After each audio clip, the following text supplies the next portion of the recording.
들의 발이여 함과 같으니라. 아멘. 겸손과 순종의 마음으로 오늘 이 말씀 함께 받도록 하겠습니다.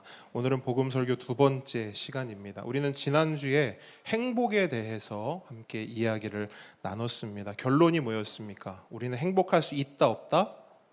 다시 한번요. 우리는 행복할 수 있다 없다? 네, 없다입니다. 이유가 뭘까요? 이유. 네. 왜 행복하지 못할까요? 우리가 뭘 가지지 못해서 행복하지 않은 겁니까? 아니면 뭘 좀 더 가지면 우리가 행복할 수 있을까요? 그렇지 않죠. 그럼 뭔가를 이루지 못해서 행복하지 않은 겁니까?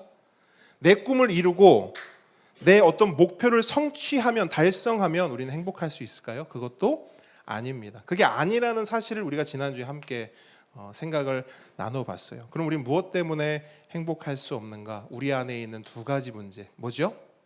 죄와 죽음의, 죄와 사망의 문제, 죄와 죽음의 문제 때문에 우리는 행복할 수가 없습니다. 이 안에 꿈틀대는 욕심과 욕망 있습니까? 없습니까? 우리 안에 욕심과 욕망 있죠. 끊임없이 나를 따라와 괴롭히는 죄책감 있습니까? 네. 한 소리 확 하고 나서도 돌아서면 죄책감이 확 따라와가지고 어떻게 해야 되나, 누르고 덮어도 계속 튀어오르는, 계속해서 스물스물 올라오는 증오와 미움 있습니까? 없습니까? 예. 이러한 죄가 있는 한 우리는 절대 행복할 수 없습니다. 또한 우리의 모든 것을 한 번에 빼앗아가는 죽음, 바로 그 죽음 때문에도 우리는 결코 행복할 수가 없습니다. 아까 우리 보배 학교가 좀 늦게 끝났어요. 한 45분 이 정도 끝났는데 왜 길어졌냐면 우리 보배들하고 진짜 중요한 이야기들을 좀 나눴거든요. 보배들한테 물었어요. 큰 보배들한테 어떻게 하면 행복할 수 있을까? 그랬더니 처음에는 뭐라고 얘기하냐면 내가 하고 싶은 거를 하면 행복할 것 같아요. 1등을 하면, 내가 하고 싶은 거에서 1등을 하면. 또 누구 아들이라고는 밝히지 않겠습니다만 저를 닮은 한 아이가 있는데 그 아이는 주중에 유튜브를 하나 봤거든요. 캠핑카를 봤는데 3억 6천만 원짜리 캠핑카가 있어요, 여러분. 기가 막히더라고요. 근데 우리 아들 민우가 거기에 꽂힌 거예요. 그래서 어떻게 하면 행복할까 그랬더니 3억 6천만 원짜리 캠핑카를 가지면 행복할 수 있다. 그래서 뭐 이런저런 얘기를 막 했는데 다시 물었어요. 어떻게 하면 행복할 수 있을까? 근데 솔직히요, 이렇게 물어보면 다 모릅니다. 잘 몰라요. 되게 추상적이에요. 어떻게 하면 행복할 수 있을까요? 그러면 조금 나이가 좀 들고 하면 보통 이렇게 하면 뭐 가질 만큼 가지고 가정에 평안이 있고 뭐 큰일 없이 그냥 조용조용 살면 그게 행복한 거지, 보통 이렇게 얘기하거든요. 우리 친구들한테도 어떻게 하면 행복할 수 있을까 물었더니 눈알만 계속 돌리고 대답을 못해요. 그래서 제가 바꿔서 질문했어요. 이렇게 보면 여러분, 내가 어떤 거에서 행복을 찾는지 바로 알 수 있습니다. 네 인생에서 지금 당장 없어지면 불행할 거 1등이 뭐야? 1번. 지금 당장 네 인생에서 이게 사라져. 그러면 네 인생은 완전히 무너지고 불행해져. 그게 뭐야? 그랬더니 우리 두 친구가 공통적으로 한 이야기가 있어요. 그게 뭔지 아세요? 그러니까 진짜 본인의 불행에 직면한 거예요. 아, 나 이거 없으면 불행할 거야. 그게 뭐였냐면 가족이었어요. 그래서 제가 그랬어요. 아직 너희들 순수하구나. 가족이 없으면 불행할 것 같아요 라고 하면서 실제로 얼굴이 둘 다 불행으로 바뀌어요. 뭐냐면 상상만 해도 불행하다는 거예요. 갑자기 엄마 아빠가 사라졌다. 엄마 아빠가 죽었다. 그러면 그 불행을 감당할 수가 없다라는 거예요. 우리는 왜 행복할 수 없을까요? 앞서 말씀드린 죄의 문제, 그리고 이 죽음의 문제. 내가 사랑하고 내가 의지하고 내가 아끼는 사람이 죽을 수밖에 없다라는 거. 근데 그 사람만 죽나요? 아니요. 나도 죽을 수밖에 없다라고 하는 그 사실 앞에서 우리는 그 무엇을 줘도 행복하지 못해요. 그래서 제가 또 물어봤어요. 그러면 엄마 아빠가 없어? 근데 너한테 돈이 많아. 행복할 것 같아? 아니요. 가족이 없어. 근데 너한테 네가 이루고 싶은 꿈을 다 이루고 1등의 자리를 평생 할 수 있는 기회를 줘. 그럼 행복할 것 같아? 아니래요. 결국 죄와 죽음은 우리 인간, 모든 인간이 가지고 있는 가장 본질적인 문제고, 이것이 해결되지 않고는 우리는 행복할 수 없습니다. 물론 여기에 동의가 안 되시는 분도 있을 겁니다. 하지만 동의가 되시는 분들이 아마 대다수라 생각이 돼요. 실제로 지난주 예배를 마치고 한 성도님께서 저에게 이런 말씀을 하세요. 설교를 듣는 내내 지금까지의 삶을 뒤돌아봤다는 거예요. 그런데 그렇게 삶을 뒤돌아보니까 설교에 동의가 되더라는 거예요. 정말 행복해지기 위해서 지금까지 많은 것을 해보기도 하고 많은 것을 가져도 봤다는 거예요. 그런데 다 잠깐이었다는 거죠. 다 지나가는 것이었고, 이거 가지면 행복할 것 같았는데 아니었다라는 거예요. 이걸 이루면 행복할 것 같았는데 아니라는 거예요. 그러면서 뭐라고 말씀하시냐면, 요즘 들어 부쩍 외롭고 허무하다는 생각이 많이 들었대요. 그런 순간에 설교를 듣고 가만히 생각해 보니 내가 왜 그런지가 조금 보이더라는 겁니다. 왜 이렇게 허무하고 외롭고 왜 이렇게 행복할 수가 없는가? 이유가, 나는 그 이유가 이 바깥에 있는 줄 알았는데, 내가 뭔가를 잡고 내가 뭔가를 이루면 내가 행복할 줄 알았는데 아니구나. 내가 행복할 수 없는 이유가 이 안에 있구나. 이 안에 있는 거구나. 이 안에 있는 죄와 죽음의 문제 때문에 내가 행복할 수가 없는 거구나. 그러면서 내리시는 결론이 뭐였냐면 이거예요. 다음 주 설교가 너무 기대가 된다는 거예요. 왜요? 그 죄와 죽음의 문제를 해결할 수 있는 방법을 알려주겠다고 약속했으니까요. 여러분, 저는 이 기대감이, 잘 들으셔야 돼요. 저는 이 기대감이 지난주 설교에 대한 동의에서 온다고 확신합니다. 행복하고 싶지만 행복할 수 없는, 정말 행복하고 싶어서 이것저것 다 해봤지만 내 안에 이 죄와 죽음의 문제가 해결되지 않고는 절대 행복할 수 없다라고 하는 이 솔직하고 진실된 인정과 동의에서 오는 거예요. 뭐가요? 이 기대감이요. 성경이 이 문제를 어떻게 해결해 준다고 하지? 기독교가 이 문제를 어떻게 해결해 준다고 하지? 이 기대감 있잖아요. 이 기대감이 거기서 오는 거예요. 나의 죄와 죽음의 문제가 해결되지 않고는 행복할 수 없구나. 그래서 이 솔직한 인정과 진실된 동의가 있다는 것은 저는 이렇게 생각해요.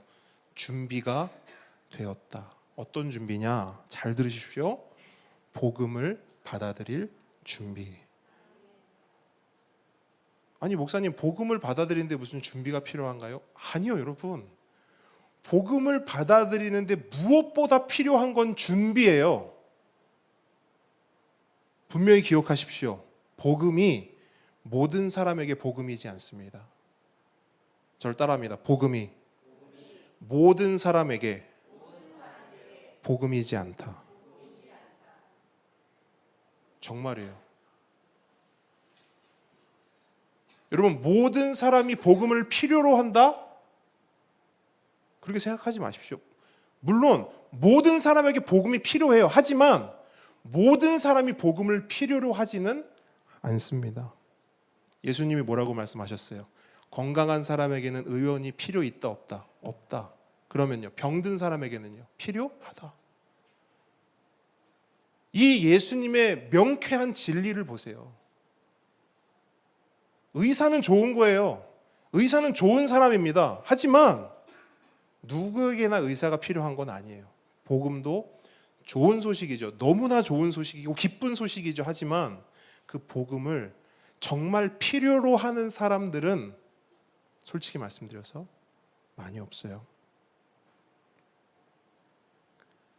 교회를 오래 다녔다고 복음을 필요로 할까요? 오히려 정반대일걸요? 오히려 정반대일걸요? 설교 듣는 내내 이런 생각이 들 수 있어요. 저거 다 아는 건데, 수십 수백 번 들었던 건데, 만약 여러분 그런 생각이 들잖아요. 저는 확신해요. 그 사람이 복음이 필요한 사람이에요. 왜 그런 생각이 드는 줄 아세요? 복음을 듣고도 왜 설레지 않고 왜 기대감이 없는 줄 아세요?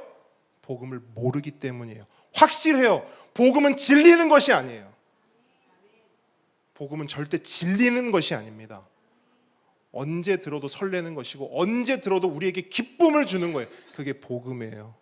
그래서 우리는 매일 복음이 필요하다고 말씀드리는 거예요. 매일 예수가 필요하다고 말씀드리는 거예요. 그렇기 때문에 복음은요, 나는 괜찮아요, 나 멀쩡해요, 나 다른 사람에게 피해도 안 주고 착하고 선하게 잘 살고 있어요, 저의 역할을 충분히 감당하면서 잘 살아가고 있어요, 그래서 나는 충분히까지는 아니어도 그냥 행복하게 잘 살고 있습니다 라고 생각하는 사람 있잖아요. 그런 확신을 가지고 사는 사람들 있잖아요. 그런 사람들 귀에는 복음이 안 들려요.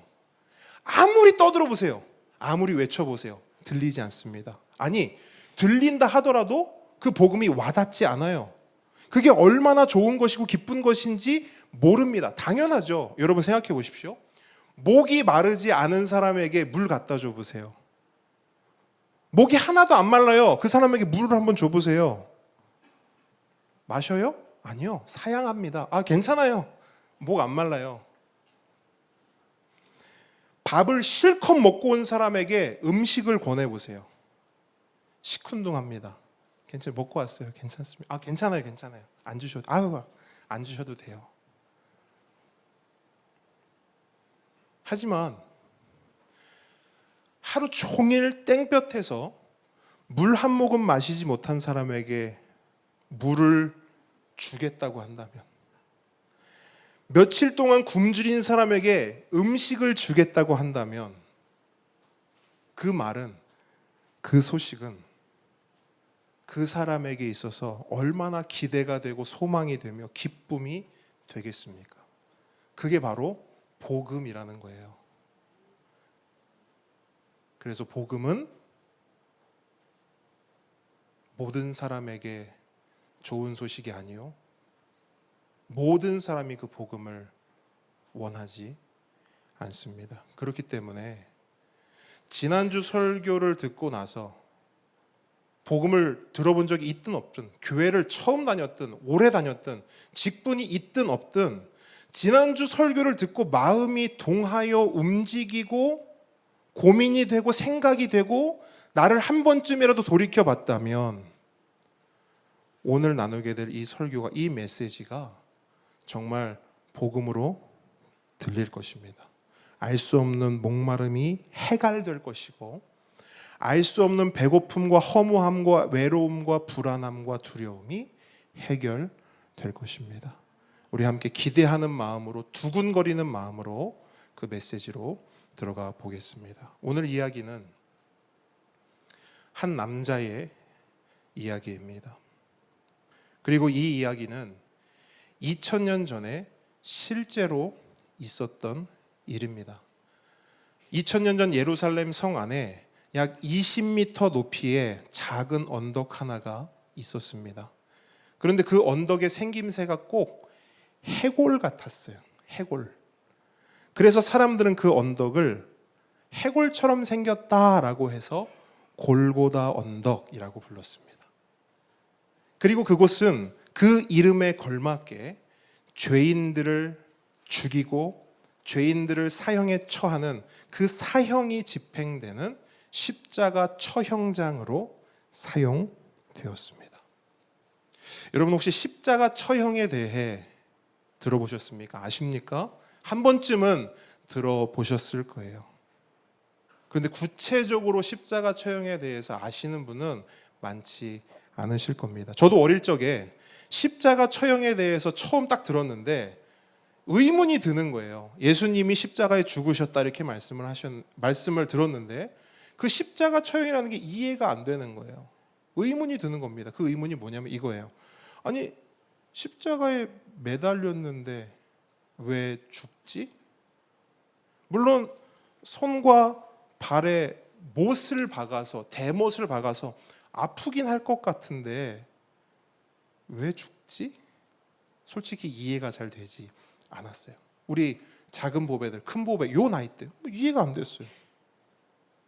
십자가 처형이 뭔지를 잘 몰랐던 거죠. 여러분, 이 십자가 처형은 인류 역사상 가장 고통스럽고 가장 잔인한 사형 방법으로 알려져 있습니다. 다 이 말에 동의해요. 그래서 이 십자가 처형을 자세하게 연구한 학자들에 의하면 하나같이 이렇게 말합니다. 십자가에 달린 죄수는 죽음의 모든 차원을 하나하나 천천히 경험한 후에야 죽는다.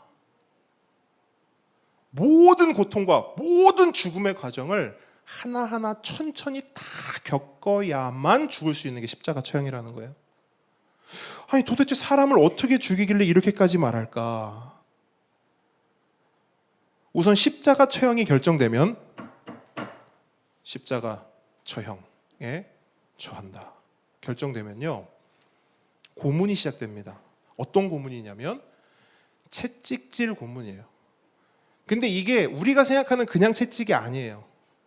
이 채찍질, 이 로마 십자가 처형 때 사용된 이 채찍은요, 채찍 끝에 뼈로 만든 갈고리와 쇠 조각들이 달려 있어요. 이렇게요.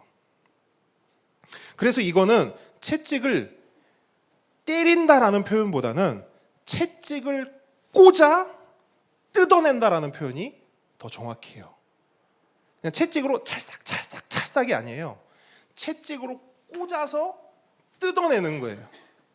이걸 수없이 반복하는 겁니다. 그럼 어떻게 될까요? 살이 떨어져 나가고 피가 흐르는 게 아니고 피가 쏟아져 나오겠죠. 그리고 하얀 뼈가 드러나게 됩니다.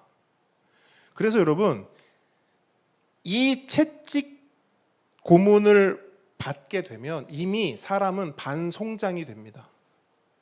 죽음의 문턱 가까이 가요. 사람들은 기록에 의하면 이 채찍 고문을 이렇게 가만히 눈 뜨고 보는 사람이 거의 없었다고 해요.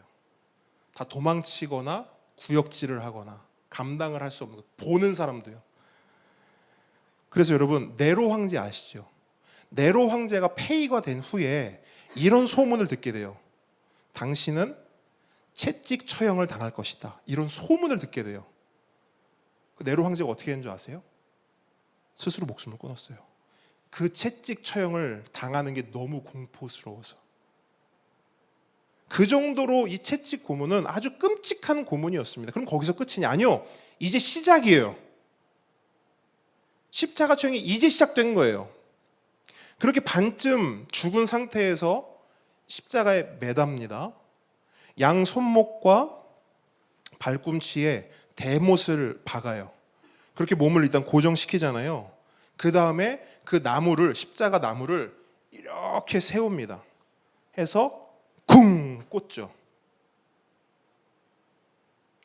그리고 그렇게 매달아 놔요. 언제까지? 죽을 때까지. 천천히 죽게 내버려 두는 거예요. 핵심은 뭐냐면, 십자가 처형의 핵심은 천천히입니다.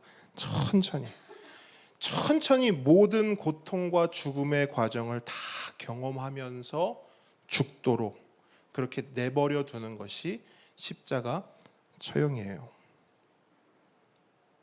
그럼 이렇게 생각하시죠. 그럼 십자가 처형 자체는 그렇게 별로 고통스러울 것 같지는 않은데, 아프긴 하겠는데 그렇게 고통스러울 것 같지는 않은데. 근데 여러분, 사람이요, 십자가 이렇게 매달리잖아요.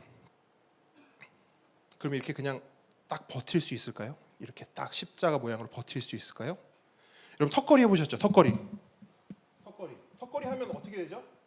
꽤 버티는 사람은 뭐 1분 정도도 버티지만 안 되는 사람은 어떻게 돼요? 턱걸이 하다가 몸이 떨어지죠, 밑으로. 참고로 저는 1초도 못 버팁니다. 자, 사람이 십자가 보면 이게 달렸어요. 그러면 몸이 중력 때문에 어떻게 돼요? 자꾸 밑으로 내려가는 거예요. 그러니까 십자가에 매달리는 동시에 무게가 아래로 쏠려서 점점 몸이 내려갑니다. 근데 그렇게 내려가다가 보면 끝까지 내려가잖아요. 그러면 어디까지 내려가냐면 양쪽 어깨가 툭 빠질 때까지 내려가요. 어깨가 탈골이 된다고요. 양쪽 어깨가요. 그럼 양쪽 어깨가 탈골이 푹 되면 어떻게 되냐면 이 사람 몸 안에 있는 장기가 확 겹쳐지면서 호흡이 안 되게 돼요. 그러면 사람은 호흡이 안 되면 그때부터는 이성으로 작동하는 게 아니고 본능으로 작동해요. 호흡이 안 되면 어떻게 할까요? 숨쉬기 위해서 위로 다시 올라가려고 하겠죠. 그러면 이걸 끌어서 올라가, 힘으로, 자기 힘으로 끌어 올라가요. 근데 손에 뭐가 박혀 있다고요? 발에는요. 못. 그 고통이 약할까요? 강할까요? 너무 강해요. 본능적으로 올라가긴 올라가요. 숨 한 번 후 쉬고 너무 고통스러워 다시 뚝 떨어집니다.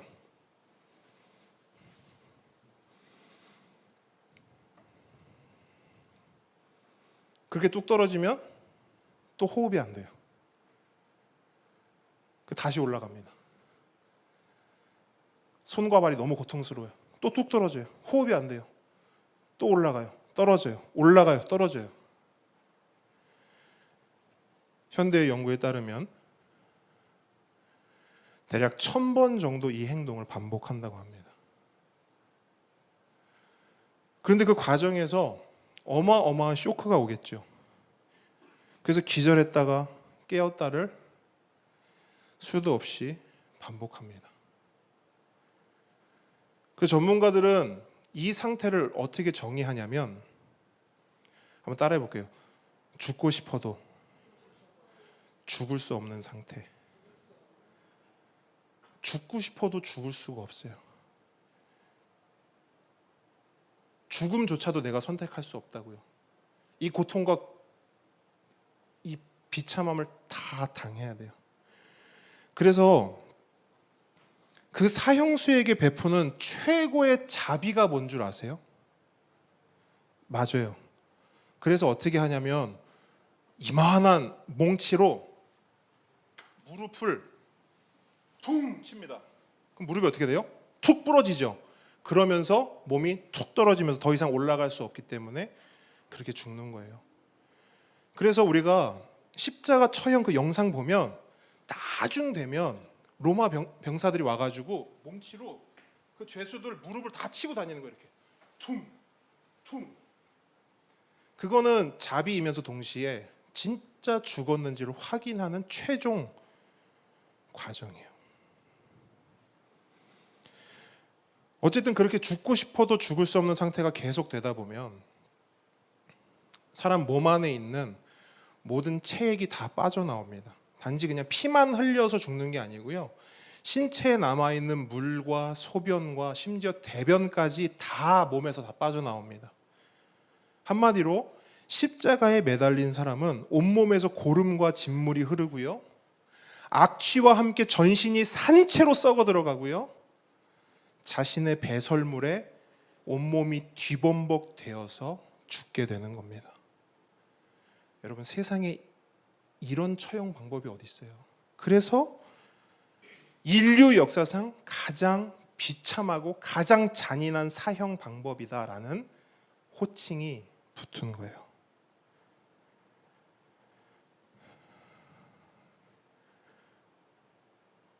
근데 성경은 지금으로부터 2000년 전 한 남자가 이 십자가에서 이렇게 죽었다고 기록하고 있습니다. 그런데 그 남자는 자신을 이렇게 소개해요. 나는 예수다. 그리고 또 뭐라고 얘기하냐면 나는 하나님의 아들이다. 이렇게 말해요. 그렇게 자신의 소개, 자신의 정체를 말한 후에는 또 뭘 이야기하냐면 자신이 하나님의 아들로서 이 땅에 와야 되는 이유, 그리고 이 십자가에서 이렇게 비참하게 죽어야만 하는 이유를 말해줘요. 근데 그 이유와 목적이 뭔 줄 아세요? 한마디로 말하면 이거예요. 저와 여러분의 죄와 죽음 때문이라는 거예요.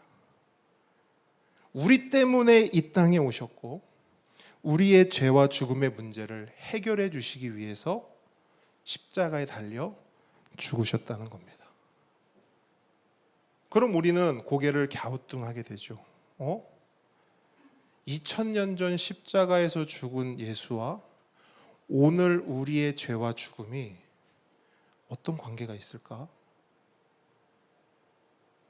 우리는 지난주에 우리가 죄인일 수밖에 없는 이유들을 살펴보았습니다. 우리가 왜 죄인입니까? 우리의 마음이 절대적으로 악을 향해 있기 때문입니다. 우리는 조금만 나를 들여다보고 나를 파악해 보면요, 우리는 선하고 싶어도 선할 수 없고 선을 행하고 싶어도 행할 수 없는 그런 악함과 비참함이 우리 안에 있다는 것을 알 수 있습니다. 그래서 성경은 말해요. 모든 인간, 모든 사람은 악하다. 죄가 있다. 특히 아이들을 키우다 보면 우리 인간의 악함을 너무나 쉽게 확인하고 체감할 수가 있습니다. 저는 우리 아이들에게, 아마 부모님도 다 마찬가지겠지만, 저는 우리 아이들에게 너 남 미워해야 된다, 너 욕심 부려야 된다, 너 학교 가면 애들 괴롭혀야 돼, 부모님이나 어른 앞에서 똥꼬집 부리고 꼬라지 피워야 돼 라고 가르쳐 본 적이 한 번도 없어요. 혹시 그런 거 가르쳐 본 적 있는 부모님 계세요? 없어요. 학교에서, 학원에서 그런 거 가르칩니까? EBS에서 그런 걸 가르치던가요?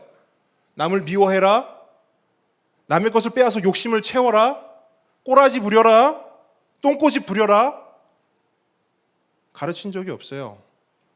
근데 가르친 적이 한 번도 없음에도 불구하고 너무나 잘해요. 프로페셔널입니다. 너무 잘해요. 꼬라지 누구보다 잘 부리고, 똥꼬집 누구보다 잘 피우고, 욕심, 미움, 증오 누구보다 잘합니다. 반면에 양보해야 되는 거야. 양보해. 오빠한테 양보해. 동생한테 양보해. 그거 배려해야 되는 거야. 학교에서 친구가 혹시 이렇게 해도 친구를 품어줄 수 있어야 돼. 용서해야 돼. 사랑해야 돼. 100번, 1000번, 10,000번 가르쳤어요. 하던가요? 하던가요? 아니요. 그럼 안 하는 건가요? 아니요. 못 하는 거예요, 여러분. 안 하는 게 아니라 못 하는 겁니다. 왜 그렇죠? 그 중심이, 그 마음이 악을 향해 있고 악으로 기울어져 있기 때문이에요. 그럼 우리는 좀 다를까요? 우리 다 컸잖아요. 우리 초등, 중등, 고등 우리 배울 만큼 배웠고 인품과 교양을 우리 다 갖추고 있지 않습니까? 그럼 우리는 어떻습니까? 우리는 좀 다릅니까? 아니요. 우리도 마찬가지죠. 아니, 더 하죠. 솔직히 더 하죠. 다른 사람을 미워하고 증오하고 우습게 알고 차별하고 괴롭히는 것, 어디서 배운 적도 없는데 자격증도 딴 것도 아닌데 너무나 쉽고 자연스럽게 합니다. 하지만 다른 사람을 이해하고 용납하고 용서하고 사랑하고 배려하고 섬기는 것, 어때요? 쉽지 않죠. 어렵죠. 애를 써야만 할 수 있는 것이고 애를 써도 그렇게 흡족하게 할 수 없죠. 우리 모든 인간은 애나 어른이나 상관없이 다 악으로 기울어져 있고 악을 향하고 있는 것입니다. 그런데 여러분, 성경은 우리 인간이 처음부터 이랬던 것은 아니라고 말해요. 처음부터 이렇게 악한 존재가 아니었다라고 말합니다. 그럼 어디서부터 잘못된 걸까요? 무엇 때문에 우리는 이렇게 악한 존재가 되었을까요? 성경은 딱 한마디로 말해요. 따라합니다. 잘못된 선택 때문이다. 잘못된 선택 때문이래요. 여러분, 하나님께서 우리를 처음 만드셨을 때 사랑의 대상으로 만드셨습니다.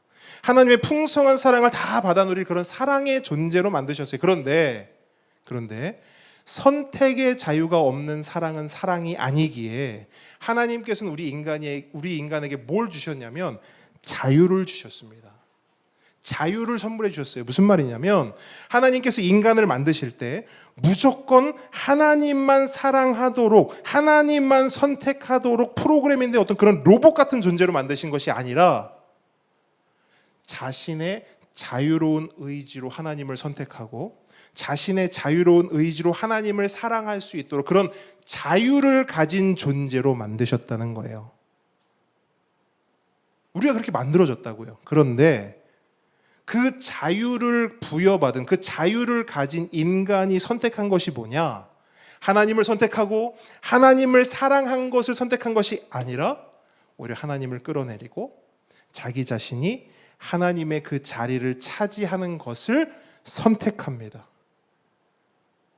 그러니까 하나님께서 선물로 주신 자유를 가지고 스스로 죄와 악함을 선택한 거예요. 그리고 그것을 계기로 모든 인간은 스스로 선택한 그 죄와 악함 가운데 살게 되었고 동시에 그 죄와 악함의 결과인 죽음까지도 떠안게 된 것입니다. 우리에게 생명을 주셨던 그 하나님을 거부하고 하나님께서 주시는 생명 없이도 나 혼자 잘 살 수 있어요. 하나님 없이도 나 혼자 잘 살 수 있어요. 나 혼자 행복할 수 있어요. 라고 스스로 하나님 없이 사는 죄와 죽음을 선택한 거예요. 이해하셨죠? 죄와 죽음을 누가 선택했다고요? 우리 인간 스스로 선택했다고요. 그런데 여러분, 이 죽음이라는 것이 우리가 생각하는 것보다 더 끔찍한 이유가 있습니다. 그것은 뭐냐면 죽음은 단순히 이 세상을 떠나는 것에서 끝나지 않는다는 거예요. 어떤 사람들은 말해요. 아유, 눈 감으면 끝이지. 사람 다 똑같아. 무덤 들어가서 흙이 되고 소멸되면 끝이지. 그렇게 그냥 영원히 잠드는 것이지. 그렇게 말하는 사람도 있고 그렇게 생각하는 사람도 있습니다. 하지만 그렇지 않아요. 분명 죽음은 잘못된 선택의 결과라고 말씀드렸어요. 선이신 하나님을 선택하지 않고 죄와 악을 선택한 결과로 주어지는 결과이고 처벌이라고 말씀드렸어요. 뭐가요? 죽음이요. 그렇기 때문에 그 선택 그대로요. 잘 들으세요. 그 선택 그대로 이 세상을 떠난 후에도 어디로 가냐? 하나님이 없는 곳, 생명이 없는 곳, 선이 없는 곳으로 가야만 합니다. 왜요? 그걸 선택했기 때문에. 우리는 그곳을 지옥이라고 말해요. 선이 없고 악으로 가득한 곳, 생명이 없고 죽음으로 가득한 곳, 무엇보다 하나님이 없는 곳. 여러분, 이게 지옥입니다. 우리 지옥하면 불구덩이, 구더기, 아니요. 그게 지옥이 아니고요. 지옥은 하나님이 없는 거예요. 하나님이 없기 때문에 생명이 없는 거예요. 하나님이 없기 때문에 선이 없고 악함으로 가득한 거예요. 그게 지옥입니다. 그래서 정리하면 하나님을 거부하는 사람은요, 살아서도 지옥이에요. 왜? 살아서도 하나님 없이 사니까요. 그럼 죽으면 끝이냐? 아니요. 죽어서도 지옥이에요. 왜? 죽어서도 하나님 없이 사니까요. 생명 없이 사니까요. 선함 없이 오로지 악으로만 똘똘 뭉쳐서 사니까요. 그 악으로 똘똘 뭉친 사람들만 있으니까요. 그게 지옥이라고요.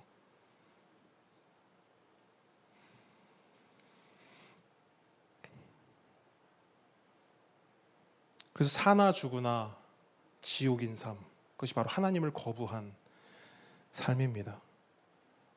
그럼 이 정도로 좀 무섭게 약간 협박하듯이 말하면 이쯤 되면 우리가 한 가지 의문이 이제 들어요.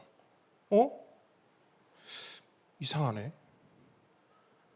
그거 죄를 졌다고 하는데 선악과를 먹었다고 하는데 뭘 자꾸 죄와 죽음을 선택했다고 하는데 그냥 없었던 걸로 해주면 안 되나? 아니 맨날 교회에서 사랑의 하나님 그러는데 아니 사랑의 하나님이라면서 인간이 대단한 뭐 과일 하나 따먹은 거 그냥 눈 감아주고 그냥 없던 일로 해주면 될 것을 뭘 자꾸 이렇게 일을 키워가지고 뭘 십자가에 달리고 십자가에 죽고 무슨 뭘 이렇게 일을 어렵게 해 하나님이. 이거 뭐 사랑이 없는 거야? 능력이 없는 거야? 난 이해가 안 되네.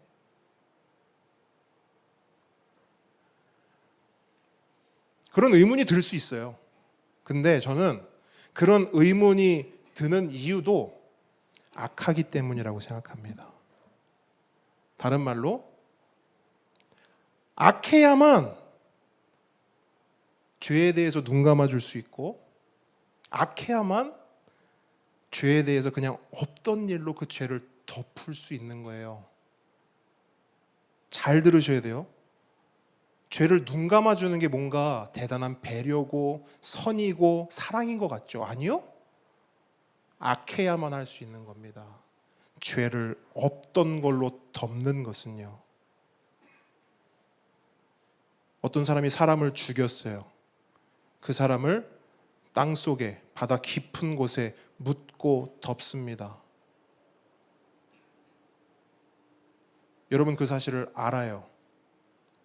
그러면 그 사실을 덮고 눈 감아주는 게 선인가요? 여러분, 어떤 죄에 대해서 눈 감아주고 없던 것처럼 해주는 것은 선이 아닙니다. 그건 악이에요. 최근 뉴스를 보니까 차기 방통위원장 후보 때문에 굉장히 시끄러워요. 그 사람 아들이 학교 폭력을 저질렀어요. 친구들을 이유 없이 때렸고요. 친구들 돈을 빼앗았고요. 도가 지나치는 행동을 억지로 반복적으로 친구들에게 강요했어요. 말 그대로 사람을 괴롭힌 것이죠. 영혼을 회파시킨 것이죠. 큰 잘못을 한 거예요. 그런데 그 아버지라는 사람은, 그 부모라는 사람들은 그 아들의 잘못을 어떻게 해줬냐? 그냥 눈 감아줬어요. 덮어줬고요. 은폐해줬습니다. 자신이 가지고 있는 힘을 통해서. 왜요? 사랑하는 아들이니까요. 너무 눈에 넣어도 아프지 않은 우쭈쭈 내 새끼가 실수한 거고 잘못한 거니까요. 눈 감아주고 덮어줬다고요. 여러분 어떻게 생각하십니까? 그 부모는 정말 사랑이 많고 선한 사람들입니까? 정말 그래요? 우리 보배들이 그 친구에게 당하고 왔어요. 근데 그걸 눈 감아주고 덮어주는 그 꼴을 보면 여러분들은 그래, 그래도 선하네, 사랑이 많네, 자식을 너무 사랑하네 할 수 있냐고요? 아니요. 그럴 수 없어요. 왜? 그건 악이니까요. 다시 한번 말씀드립니다. 우리는 하나님께 그런 의문을 가질 수 있어요. 하나님이 그것 좀 무슨 뭐 큰 잘못을 했다고 그거 좀 덮어주고 눈 감아주면 되지. 우리는 그럴 수 있다고요. 왜? 우리는 악하니까요. 하지만 하나님은 선하신 분이세요. 절대 선이세요. 그래서 하나님은 작은 죄라도 덮을 수 없고요. 눈 감아줄 수 없어요. 그게 선이라는 겁니다. 우리는 알지 못하는.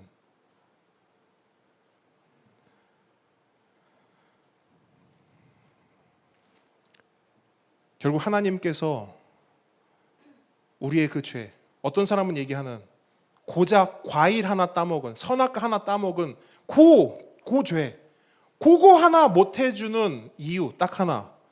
하나님은 절대 선이시기 때문입니다. 그렇기 때문에 우리 얘기 많이 들어봤잖아요. 하나님은 죄를 미워하신다. 왜 미워하실까요? 작은 죄라도 하나님께 나아갈 수 없다. 왜 그렇게 할 수 없을까요? 하나님은 절대 선이시기 때문에 그래요. 그래서 하나님은 그 죄가 크든 작든 그 어떤 죄라 할지라도 그냥 눈 감아 주시거나 덮으실 수 없습니다. 그럼 그 모든 죄를 어떻게 해야 될까요? 책임져야죠. 누가요? 그 죄를 지은 사람이요. 당연한 거 아닙니까? 아주 작은 죄부터 정말 큰 죄까지 어떤 죄든지 간에 그 죄를 지은 사람은 반드시 그 죄값을 치러야 해요. 이건 뭐 기독교 교회 성경 안 펴도 다 아는 사실 아닌가요? 그렇기 때문에 우리가 지금까지 나눴던 이 이야기는 다른 누군가의 이야기가 아니라 우리의 이야기입니다. 맞습니까? 나의 이야기이고 여러분의 이야기이고 우리 보배들의 이야기이기도 합니다. 그래서 이 이야기는 너무나 막막하고 먹먹하고 가슴 아픈 이야기예요. 그럼 우리는 반드시 질문을 던져야 합니다. 그러면 이 막막하고 가슴 아픈 상황, 이 죄와 죽음의 문제를 벗어날 방법이 있는가? 네, 있습니다. 기독교가 그 방법을 알려줘요. 성경이 그 방법을 우리에게 소개하고 있다고요. 딱 하나의 방법이 있는데요. 지금부터 하는 제 이야기를 잘 들어보세요. 어떤 동네에 아주 사납고 커다란 대형견 한 마리가 목줄로 묶여 있습니다. 그림이 그려지시죠? 대형견 한 마리가 목줄로 묶여 있어요. 그런데 그 동네에 살던 형과 동생이 그 개 옆을 이렇게 지나가는 거예요. 그런데 갑자기 이 동생 녀석이 갑자기 장난기가 발동했는지 그 커다란 개한테 장난을 치기 시작합니다. 막 앞에 가서 막 이렇게 하기도 하고 조그만 돌멩이를 들어서 그 개에게 막 던지기도 합니다. 뭐 거기까지는 오케이. 근데 절대 해서는 안 될 장난을 이 동생 녀석이 한 거예요. 그게 뭐냐면 강아지 그 개 입에 물려있던 뼈다귀 있죠. 그 뼈다귀를 팍 가로챈 거예요. 그 개가 가장 좋아하고 애착해하는 그 뼈다귀를 가로챈 겁니다. 그 개가 어떻게 할까요? 난리를 치기 시작합니다. 눈이 시뻘개지고 입에서는 침이 질질 흘리면서 목줄을 막 당기기 시작해요. 목줄을 풀기 위해서 막 난리를 쳐요. 깜짝 놀란 거예요. 동생하고 형이. 어떻게 했을까요? 도망치기 시작합니다. 막 뛰는 거예요. 막 뛰는 거예요. 근데 얼마 가지도 못했는데 갑자기 뚝 소리가 나면서 목줄이 탁 풀린 겁니다. 그 큰 개가 형과 동생을 쫓기 시작해요. 막 도망칩니다. 형이 말해요. 야, 뼈다귀 던져. 야, 뼈다귀 던져 빨리. 근데 여러분 그거 아세요? 너무 긴장되면 근육이 말을 안 들어요. 형, 뼈다귀가 안 나죠. 안 나죠. 그렇게 도망치는데요. 그 개가 바로 뒤까지 쫓아왔어요. 이제 몇 초 뒤면 그 동생은 그 큰 개에게 물어 뜯겨서 죽을 상황이 된 거예요. 근데 그때 바로 형이 동생 손에 있는 뼈다귀를 확 가로채서 반대 방향으로 뛰기 시작합니다. 개는 어떨까요? 더 열받는 거예요. 더 자극이 됐어요. 전속력으로 그 형을 쫓아가서 형을 넘어뜨린 다음에 머리부터 발끝까지 자근자근 찢고 깨물고 뜯어버려요. 그렇게 형은 그 개에게 찢김을 당해 죽습니다.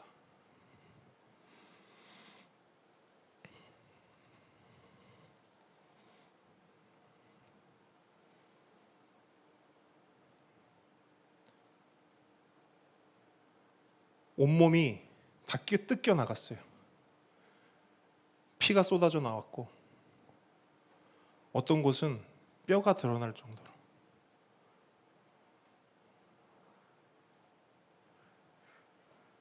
떠오르지 않으십니까? 십자가가.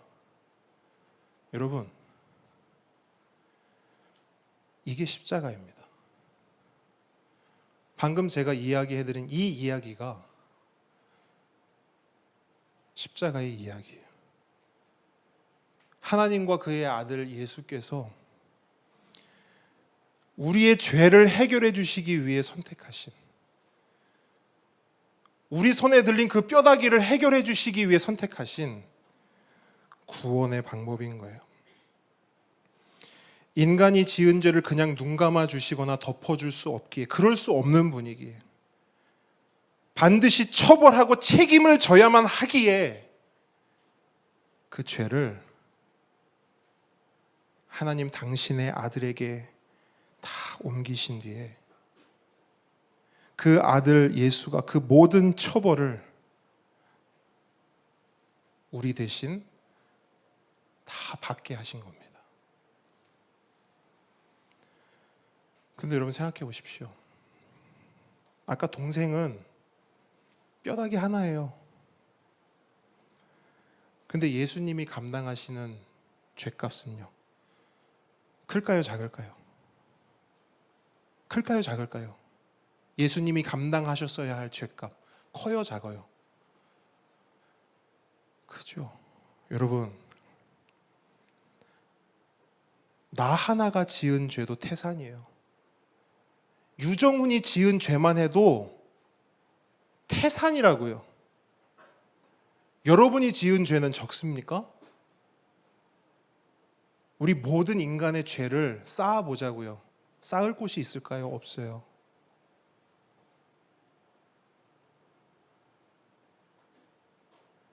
그럼 여기서 우리는 예수님이 왜 인류 역사상 가장 끔찍한 그 십자가 처형으로 돌아가셨어야만 했는지 이유를 알게 됩니다. 십자가 처형의 핵심이 뭐라 그랬어요? 천천히 인간이 겪을 수 있는 모든 고통과 모든 죽음을 다 경험해야만 죽을 수 있는, 그게 바로 십자가 처형이라고 말씀드렸잖아요. 그러니까 예수님이 굳이 교수형이나 다른 처벌도 많은데 왜 십자가 처형이어야만 했는가?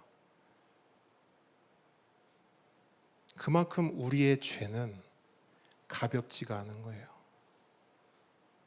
대충 죽어서는 우리의 죄가 드러나지도 보여지지도 않는 겁니다.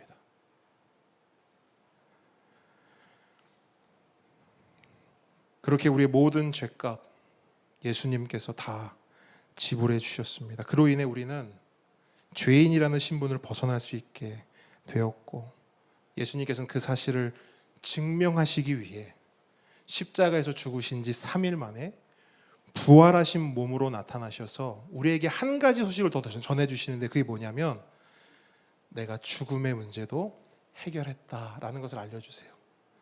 내가 십자가에서 너희의 죄를 해결했어. 내가 부활함으로 너희의 죽음의 문제도 해결했어. 그래서 로마서 8장 1, 2절 말씀이 이렇게 선언하고 선포합니다. 제가 읽어드릴게요.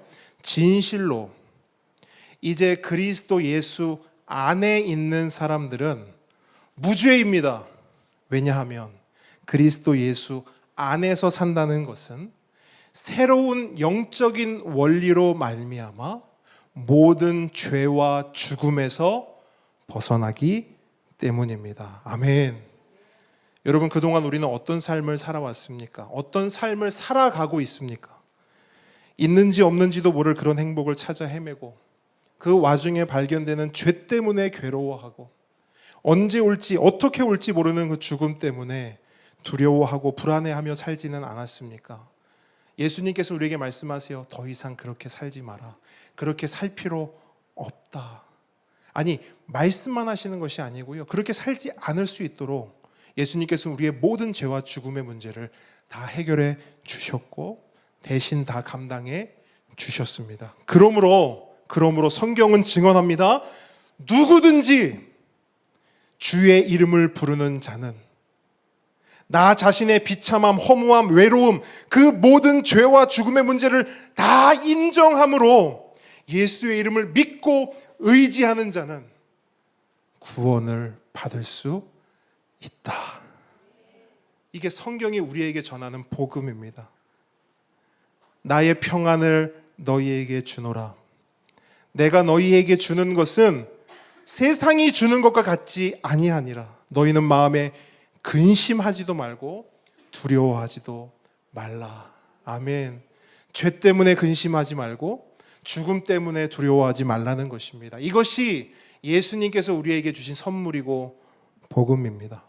이 선물을 받으십시오. 이 복음을 붙잡으십시오. 그것이 이 세상 가장 큰 축복이고 행복입니다. 그 축복과 행복이 무엇인지는 다음 주에 함께 살펴보도록 하겠습니다. 우리 함께 찬양하기 원하는데요.